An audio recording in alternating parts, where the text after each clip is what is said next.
The I Ching is a living transmission of the divine, of consciousness. The I Ching, the Book of Change, is a map of the 64 changing cosmic frequencies of life, of consciousness.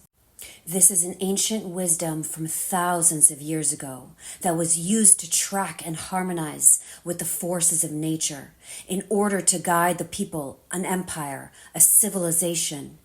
In the 1960s, humanity discovered the 64 genetic codons, our DNA. Magically, they have the same mathematical formula, the same exact geometry as the 64 I Chings. Every 6 days, the sun activates one of these 64 I Ching frequencies, which activates within us a corresponding genetic codon, which stimulates our consciousness, the theme of the life. When we enter into contemplation with a particular I Ching, especially with the I Ching the sun activates each week, then life sends us the experiences we need to unlock the shadow, which raises our vibration and awakens the divine within. The intention of this video is to serve you in the highest blessed way. This is abstract energy of sensing, so receive this message with your heart and body. This week, the sun within us, consciousness, life, activates the 23rd I Ching. The transformational path of this frequency moves us from the shadow of complexity to the highest vibration of quintessence, and it's through the path of simplicity. People talk about intelligent design, this idea that life is inspired with a consciousness, and it can't be a result of random events.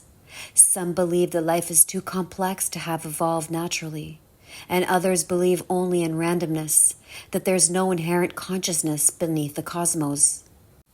I don't see the universe through any set of beliefs, because I'm not a specialist. Religious people can be as specialized as scientists, and the problem with specialization is that you can only see the complexity. And until you can see this great universe with wider eyes, you just can't see the inherent simplicity of creation. To me, the universe is obviously holographic. It repeats the same universal fractal patterns over and over again, but just in different iterations. So here's the thing. Most human beings don't design life intelligently. Most human beings don't consciously design life at all. This 23rd shadow is the shadow of complexity. Complexity is someone who blunders through life and reacts to event after event.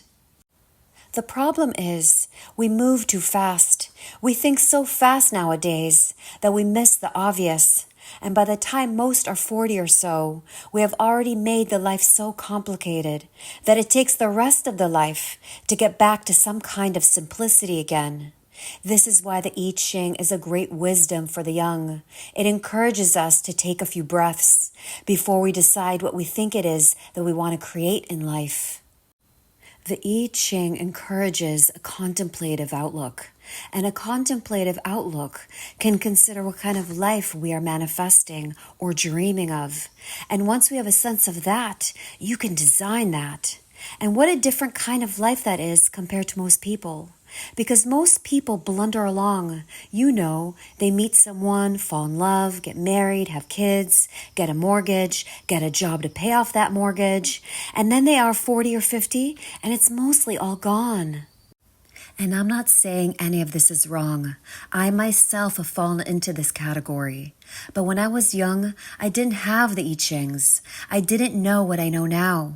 This shadow has a tendency to make life complicated, and it is one of the most important I Chings in our modern age.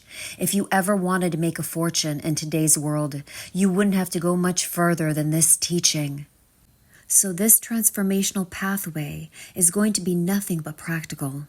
Designing life, manifesting life takes discipline. It takes a lot of care. You have to be conscious and thoughtful. You can't be caught up in this shadow of blundering through life, being reactive, a victim to the status quo.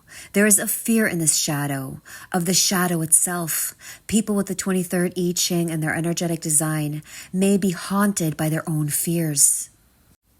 For example, the fear of a life of being locked out, abandoned, overwhelmed by chaotic forces. And it's a deep irony, of course, as the shadow runs from itself and recreates those very conditions. The 23rd I Ching wants a clean and simple life, and it rarely creates that because it doesn't slow down enough to simply design its own life. Think of all the so-called geniuses in the world, the great scientists, writers, thinkers, and look at the mess they make of life. You see, that isn't genius, not to me. Genius is simplicity. Genius is someone who considers the quality of life and the life of others around them. Have you ever noticed that the cleverest people are often the most deaf? Think about money. Too little creates complexity. Too much creates complexity. But there is this place in the middle that is just perfect. Let's think about water. Too little and the body's stressed. Too much and the body's stressed. There is a perfect balance of water in the body. And if we're awake, aware, and listening, the body's telling us. But then someone writes an article somewhere that says, it's scientifically proven that we need to drink 4 gallons of water or whatever amount a day. Do you believe them? They are complicating life if you listen to them. There is a much simpler mechanism inside us that tells us how much water we need if we're listening. It's the same thing with our diet. There's a massive billion-dollar industry that tells us what to eat.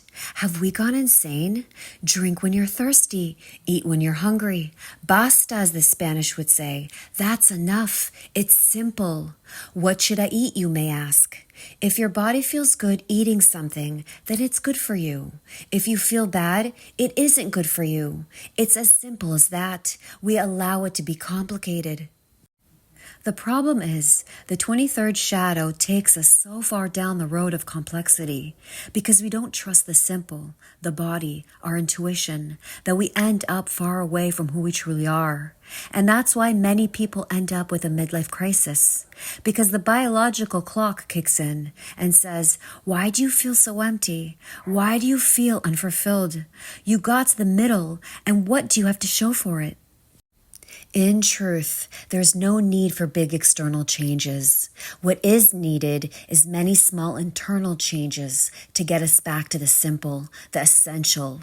And this is why pauses, bring our awareness to the breath, is so important, to listen inwardly, to be present enough to hear the body, its needs, listening to what it's telling you, where it's guiding you.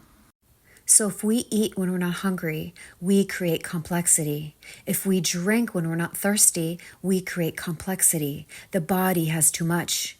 We have to learn and come back into balance. By living simply, by designing life simple, we become conscious of too much success.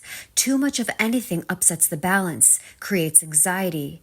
A simple mind, a clear mind, requires that all elements within life to be in perfect balance. So remember, complexity equals anxiety, simplicity equals peace.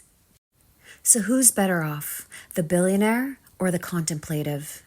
The 23rd shadow brings us a powerful focus in life. Will this decision make life more complex, or will it keep things easy? That is an art to master. And the dilemma of the 23rd shadow of complexity is timing. And I'm going to break with tradition and talk about the dilemma through the lens of the gift. The 23rd gift, the way to alchemize the shadow and raise the vibration, simplicity. The dilemma of timing. Life runs on rhythms. Life needs different things in different times. When we're young, we create adventure. When we're middle-aged, we create stability. When we're older, we create rest. These are obviously generalizations, cliches. But when we follow the simple rhythm of the flow of life, of the body and its needs, generally, we're happy. It's a simple recipe. And it doesn't mean that you can't be a billionaire. There are rare exceptions. But to be a billionaire and to retain a simple life is a great challenge.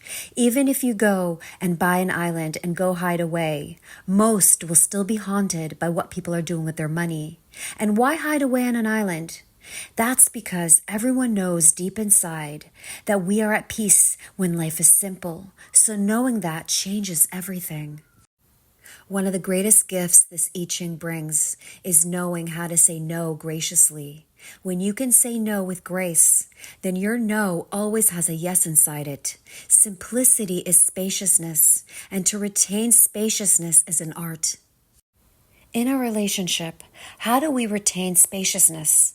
It's not about living in different houses. It's about simplicity. It's about simple communications. There's no need to lay out your issues onto the other person all the time. Have you ever noticed that that doesn't work and never gets anywhere? The simplest thing is to be with your partner in presence. Words are nice, but when emotions are high, it usually leads to complexity. So emotional processing leads to complexity. It is complexity because you can't grasp, fully understand the chemistry. The simplicity is loving presence, touch, breath, silence, maybe music, maybe movement, going for a walk, patience, timing. Simplicity is all about creating space. It's about timing. If you're anxious, everything will be off rhythm. Everything you will say will be in the wrong timing. It's true. Everything you think will lead to complexity and confusion. Here's a tip to get us back into rhythm. It's the heart of simplicity, and it has been used consciously and unconsciously by all cultures from the beginning of time. Use your hands. I know that sounds unusual, but it's a deep wisdom.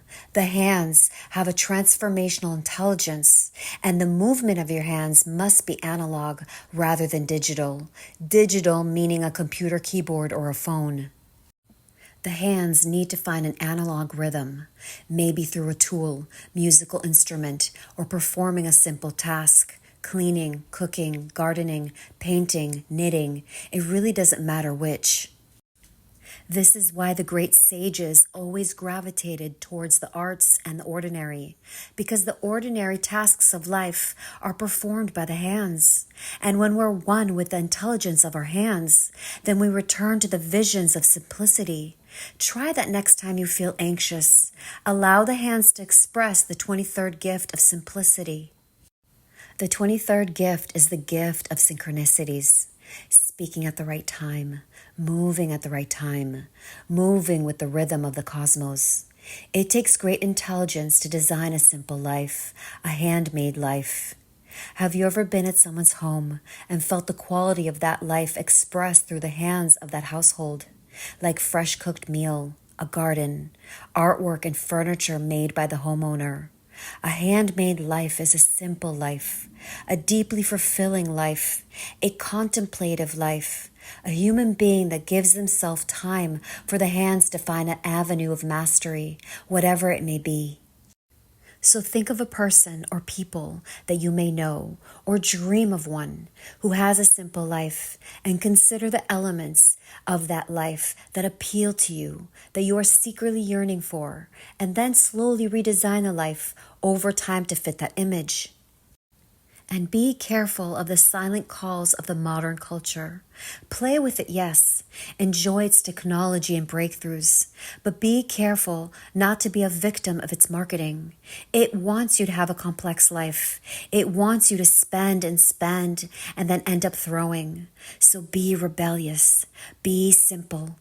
Be powerful. The 23rd gift will put you through a transformational process in which you will gradually simplify every aspect of life, inner and outer. Your thoughts will become simple, even though they'll embrace the complex.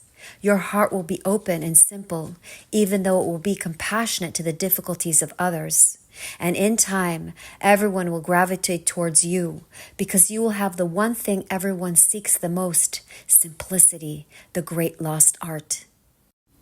The 23rd city, the highest vibration, quintessence. So we have seen the practical nature of this 23rd I Ching. Let's dive deeper into the mystical heart. The gift is the creative field, and the city is where that field emerges from, as well as where it's pointed towards. Quintessence is a beautiful word. You can hear the royalty. It means the essence within the essence. It's a fractal word. It actually means the essence within the essence within the essence and on for eternity. Everything has an essence. Everything has a doorway to the same universal essence. You have a quintessence.